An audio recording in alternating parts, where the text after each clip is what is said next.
I have a question for you. Do you ever get tired of working and of doing and of accomplishing?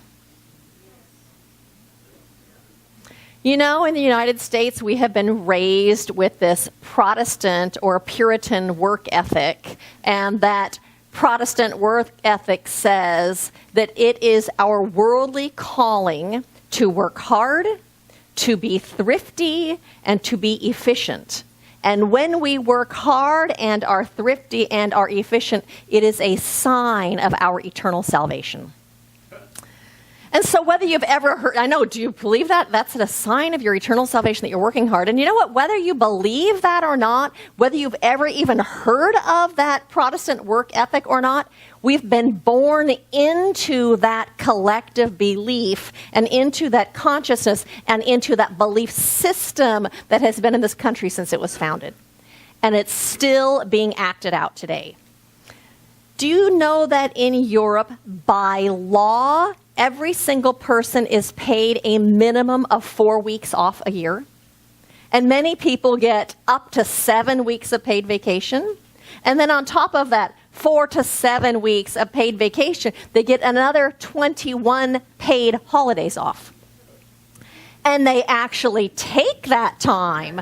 They're required to take that time. You know, in the United States, it's the only country in the developed world that is not required to pay anybody to pay its employees a single paid day off. I know many people, I think a lot, it's kind of the norm, people get 2 weeks of vacation. And I know many people who actually never take that vacation. And they talk about how they have all this vacation accumulated, and if they don't take it, they're going to lose it, and all this paid time off. It's crazy. We've been indoctrinated, really, to believe that working hard and achieving and accomplishing and acquiring are the things that actually give us worth. And so that drives us. Anybody? Were you raised with that belief that you had to accomplish and acquire and hard work?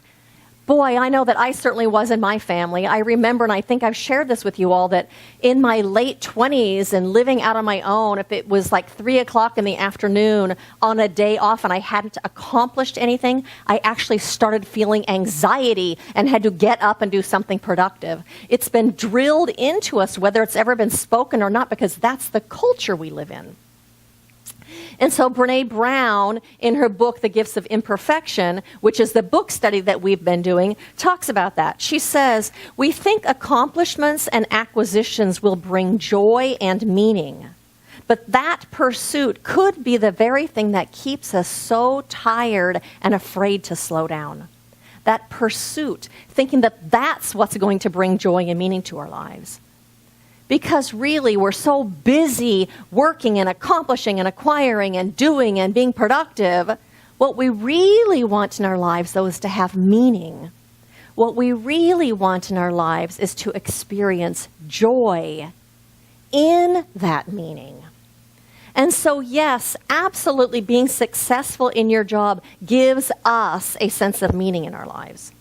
But when we are driven to succeed, when we are driven to accomplish, when it becomes a compulsion, and we are actually accomplishing only for the sake of accomplishing something, when we are achieving only to measure up and to be somewhere at the top of that hierarchy, what happens is we end up feeling exhausted, and we end up feeling depleted, and we end up feeling empty. The title of my talk today is The Thief of Happiness.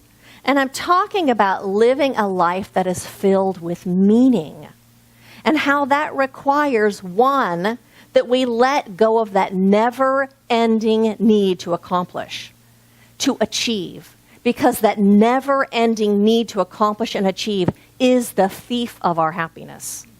And the second thing is how we must let go of comparing ourselves to other people. Comparing ourselves to what other people do and what other people have, because that's the other thief to our happiness.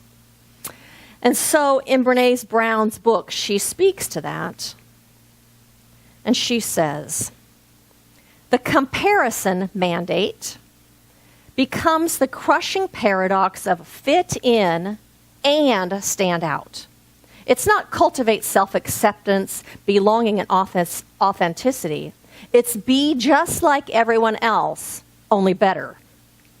It's easy to see how difficult it is to make time for the important things such as creativity, gratitude, joy, and authenticity when we're spending enormous amounts of energy conforming and competing. Competing to be up at the top, to make sure that we're doing enough so that we feel like we have worth. That conforming and competing is life depleting. It ends up draining our energy instead of filling us up, which is what that accomplishment and success is supposed to do in the first place. And so Alan Cohen tells a story about that exact thing in Daily Dose of Sanity. And it starts out with this quote that I love. There's a reason you don't have pictures of your office at home. Is that awesome?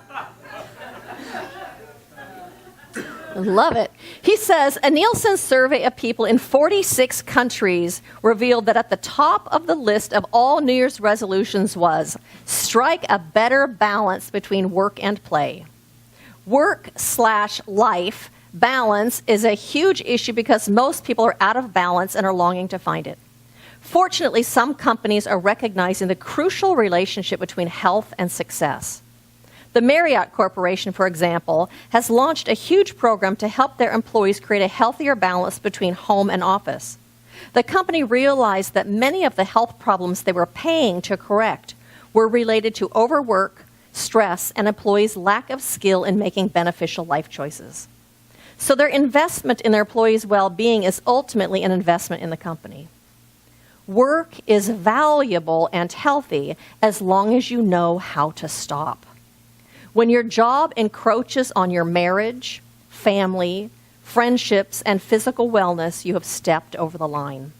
No job or level of success is worth the cost of your joy, your health, your relationships, or life.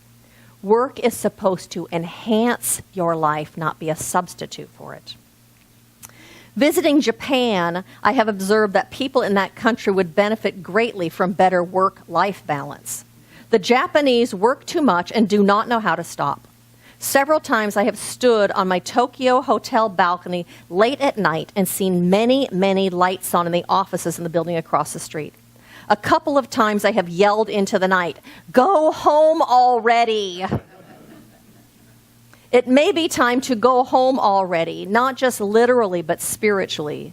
Give your life the love and attention it deserves, and your work will prosper along with your soul. That compulsion to work and to accomplish and to succeed isn't always in alignment with our soul. Living a life, then, that is filled with meaning and a life that has joy in it requires that we balance our work and our play, that we balance work and rest, that we balance work and time to be creative. Stuart Brown, who is head of a nonprofit called the National Institute of Play, says, we clearly need to define what play is. Play is something done for its own sake. It's voluntary, it's pleasurable, it offers a sense of engagement, it takes you out of time, and the act itself is more important than the outcome. It's not working towards something. It's being in the moment and being in joy and having fun. So play is anything that you think is fun that you do only for the sake of playing and only for the sake of the fact that it's fun. And only because you want to. That's what play is. Last Monday, we went to the aquarium in Long Beach. Oh my goodness, it was so much fun. I hadn't been there in such a long time. There are so many unbelievably beautiful, not just fish, but urchins and anemones and all these different colors. It was so much fun to have the day off, to go play and to go see something that is that beautiful for no purpose other than just to be enjoying, to be having a good time. So play can be being involved in any kind of sport. It can be walking in the park barefoot. It can be taking a bike ride or playing a game or having a water fight, which we do often at my house. It can be dancing or putting together a puzzle. But Stuart Brown, the guy who's the head of the National Institute for Play, encourages us to unplug from our electronics when we play. I don't know about you, but I notice there's a game that I love to play that's kind of a crossword puzzle, figure out the words on my phone, and I play it a lot, and it almost becomes kind of a little compulsion. Okay, just one more, and I got to solve this next one. But you know what? When I'm finished with that, I don't have a sense of being filled up or a sense of a renewal or of a greater aliveness or relief. It just kind of sucks up my time, and even though it's a game, it doesn't give that same benefit as having a water fight or going out with your friends to the park and walking in the park, or lots of those things that we do, going to the aquarium, that actually make me feel more alive and have a sense of relief around it. So when we are busy competing, and when we are busy accomplishing, and when we are busy conforming to meet some unattainable end, you recognize there's an unattainable end in that? Who has time for fun and for play and for creativity? We do. We do when you make it a priority.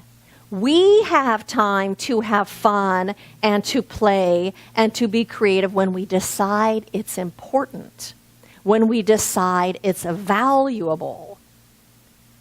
Brené Brown says that anytime we are involved in creativity, we are creating meaning in our lives. Until we talked about that idea in class this week, my idea of being creative was really about being artsy. It meant that you were artistic and that you expressed that through things like painting or drawing or writing music or doing sculpture. But in class, we had the opportunity for everybody to talk about what that meant to them, how they experience creativity in their lives, or how they express their creativity in their life. And I actually looked up the definition of creativity. And the definition of creativity says to use your imagination, to be original, to express your individuality. And so people shared things like they use their imagination and they are original and express their individuality in their cooking or in their gardening. And Ray shared that he experiences his own creativity by fixing things. He loves to fix things and how much fun that is for him and how he feels like he's in this creative flow and using his creativity and fixing things. I never would have thought of that as creative.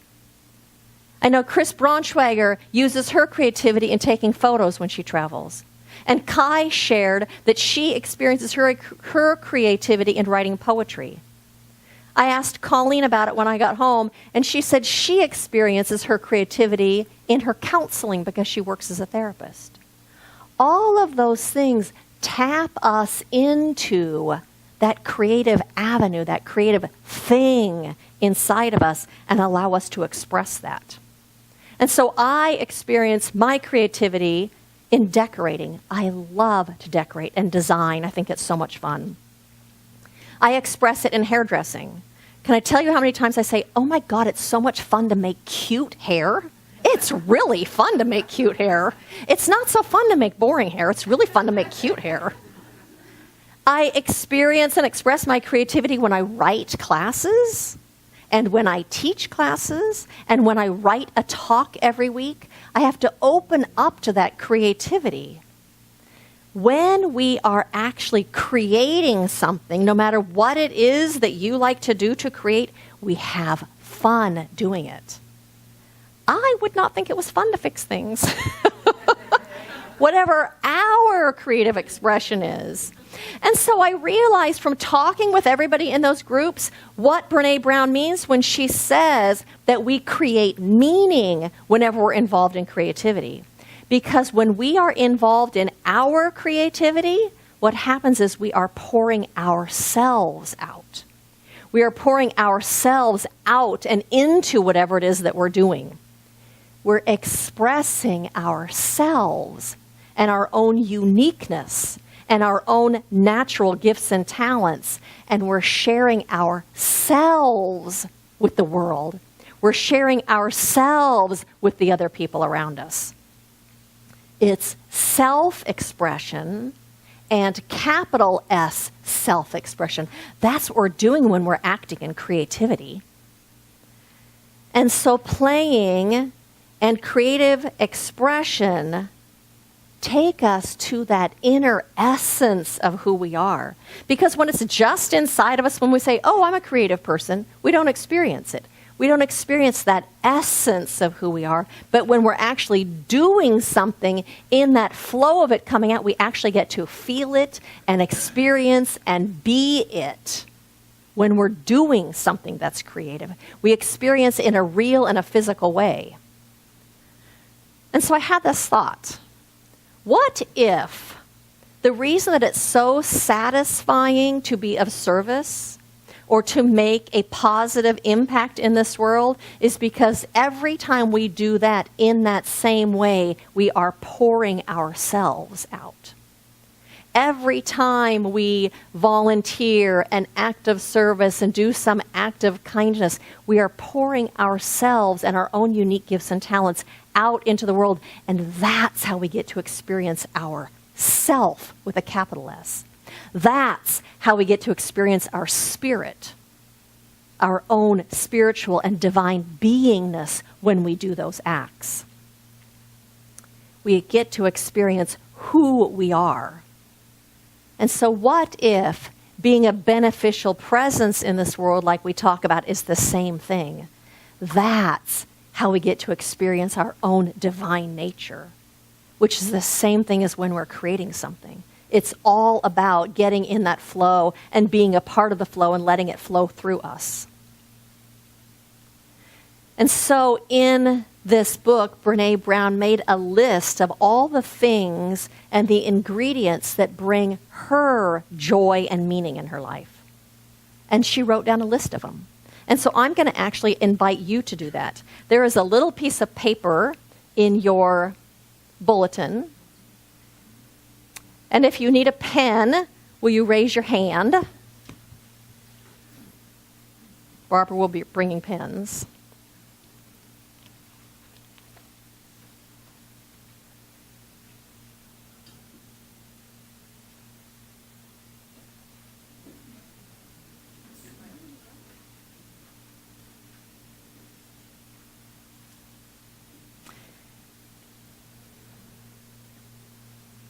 And so let me read this to you. It says, Steve, that's her husband, Steve and I sat down in 2008 and made a practical list of the things that make our family work. We basically answered the question, when things are going really well in our family, what does it look like? The answers included sleep, working out, healthy food, cooking, time off, weekends away, going to church, being present with the kids, a sense of control over our money, meaningful work that doesn't consume us, time to piddle, time with family and close friends, and time to just hang out. These were and are our, quote, ingredients for joy and meaning. She says, and then we looked at the dream list that we started making a couple years ago and keep adding to. Everything on the list was an accomplishment or an acquisition. A house with more bedrooms, a trip here, personal salary goals, professional endeavors, and so forth. Everything required that we make more money and spend more money. When we compared our dream list to our, quote, joy and meaning list, we realized that by merely letting go of the list of things we want to accomplish and acquire, We would actually be living our dream, not striving to make it happen in the future. And so I'd like you to think about and write down some of those things that compose the components of ingredients for joy and meaning in your life. What are your ingredients for joy and meaning?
And so I invite you to wrap up that last idea for now.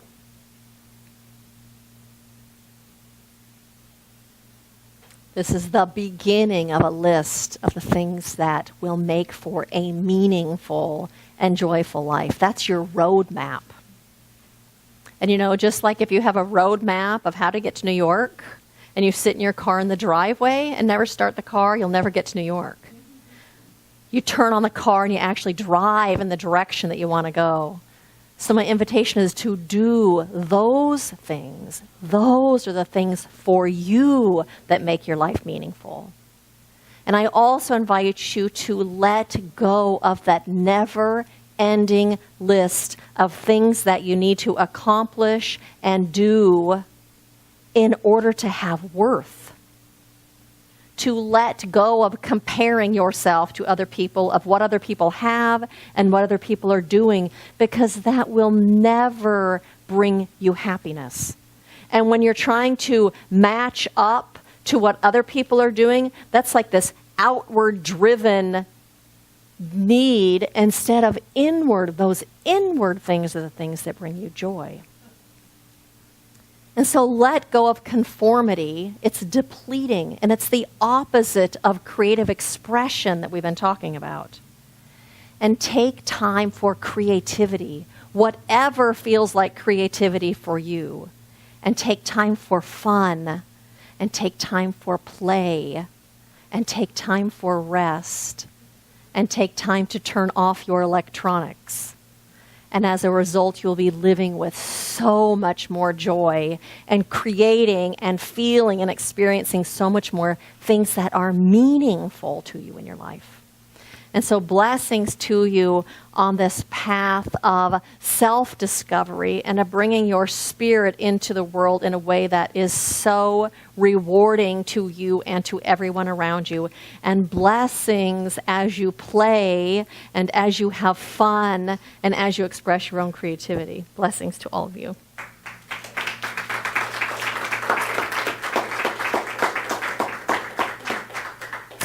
And so I invite you to join me in an affirmative prayer. Oh, and so I just take this moment to recognize that omnipresence of spirit, that one presence, that one power, that one life, that one beingness that is everywhere present in and through and around everything in this universe. Not just in and through and around, but it is the very ground of beingness. That it is at the center of everything and the circumference of everything. For truly God is the all in all, this thing that we call spirit or mind or creative intelligence or love or life. It doesn't matter what we call it, it's all the same thing, this infinite one, from whence all things have come, and that which maintains and sustains and expresses in and through and as everything. This is this thing I call the divine, this infinite one. And so I recognize that wherever we are in our lives and whatever we are doing, this one is right where we are. And today, it is knocking within our hearts and within our minds to live a life that is filled with joy, to live a life that is filled with meaning, that is knocking at our hearts and saying, come home and experience me at the very center of your being. Come home and experience yourself as you pour it out into this world in a way that is blessing to yourself and a blessing to others. How good it is to be in communion with this one, and how good it is to be living this life of this one. How good it is just to be reveling in this presence and in this truth. How good it is to recognize that we walk in it and with it and as it at all times. And so I know that today we are led and we are guided into these perfect paths of expression and perfect paths of fulfillment and perfect paths of peace and of well-being. For all that has been made and all that ever is to be is already available. And today we open ourselves and we say yes to this presence. And it is with that that I just say, thank you, God. I am so grateful. And so I release this prayer into that creative womb of the universe, knowing that it is already unfolding itself as such, simply because we have claimed it and we have said yes. And so I release this prayer and I let it be. And I say, and so it is.